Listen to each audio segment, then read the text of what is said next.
Задната хрема при децата е един от кошмарите на родителите. Тя, за съжаление, не е просто задна хрема и не е само хрема. Това винаги е свързано, особено при децата, с увеличаване на третата сливица. Така че наименованието задна хрема е всъщност увеличаване на третата сливица.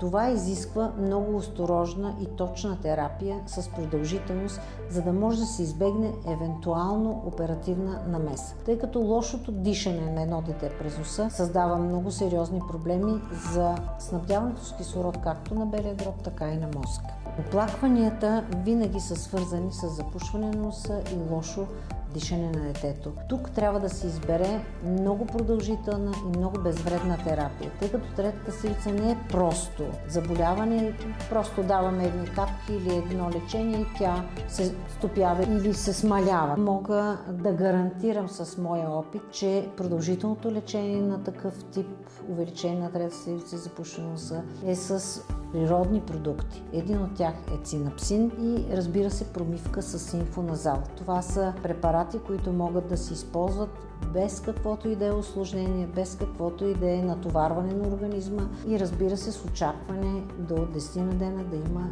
реален резултат от подобряване на дишането на детето. Тази комбинация цинапсин и инфоназал може да се провежда много продължително време, даже до 3 месеца.